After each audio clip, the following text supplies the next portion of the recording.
L'histoire de cette valise est très compliquée, assez romanesque, un peu étrange et reste encore aujourd'hui un peu pleine de mystères. Elle part du studio de Robert Capa qui est situé à Paris, 37 rue Froidevaux à Montparnasse. C'est là qu'elle a été réalisée, constituée, c'était son outil de travail. Il est, lui, parti déjà aux États-Unis, à New York, fin 40, après la déclaration de guerre de la France envers l'Allemagne, et il a laissé son studio avec son ami, un autre Hongrois qui s'appelle Tchéky Weisz.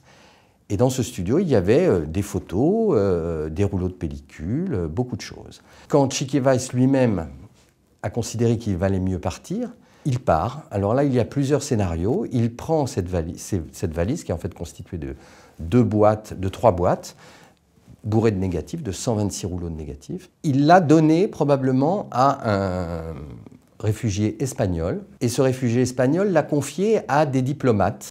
Peu importe le scénario, ça se retrouve entre les mains d'un général mexicain qui est consul en France, consul du Mexique. Ce général mexicain va amener cette valise au Mexique. Elle va dormir dans une armoire ou quelque part pendant des années. Ce général va mourir.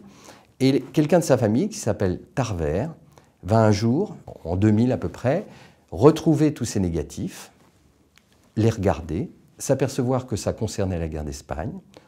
Il s'est renseigné auprès d'un professeur américain sur ce que ça pouvait être. Le professeur américain a déterminé que ça pouvait être des photos de Robert Capa. Ils ont consulté l'International Center of Photography à New York, qui a déterminé que c'était des photos de Capa. À partir de là, il y a eu une dizaine d'années un peu étranges de négociations. Et finalement, en 2007, cette valise, ces 3 boîtes, sont arrivées à New York dans les locaux de l'International Center of Photography, qui les a exploitées, qui les a restaurées et qui a réalisé cette exposition.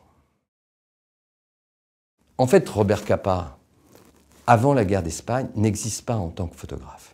Il va naître comme photographe avec la guerre d'Espagne et Gardataro aussi. Avant début 1936, personne ne connaît Robert Capa. Il fait des petits travaux, il pose, il fait quelques photos, mais c'est en inventant ce pseudonyme de Robert Capa et cet autre pseudonyme de Gardataro, et en faisant les photos pendant la guerre d'Espagne, qu'ils vont se constituer une légende dans la presse mondiale comme étant les meilleurs photographes de la guerre d'Espagne, et ils vont être publiés dans le monde entier. Et ce qui est important dans la démarche de Robert Capa, et ce qui est même essentiel, et c'est pour ça qu'on le considère comme le pionnier du photojournalisme moderne, c'est que lui, il a une conviction, et c'est pour ça qu'il fait ce regroupement de photographes avec Gardataro, avec Chim. Il essaye non pas de vendre ses photos comme on pouvait le faire à l'époque, c'est-à-dire qu'y compris le photographe vendait éventuellement le négatif.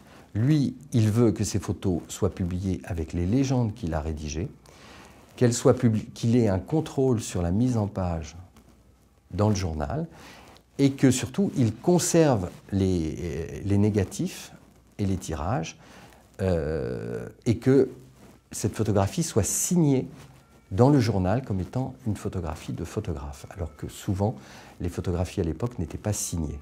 Donc il défend la profession de photographe et il crée en quelque sorte une nouvelle manière de faire de la photographie qui est de faire du récit photographique, c'est-à-dire de faire des reportages qui sont publiés éventuellement sans texte, uniquement avec des légendes, où en fait un événement est raconté par la photographie.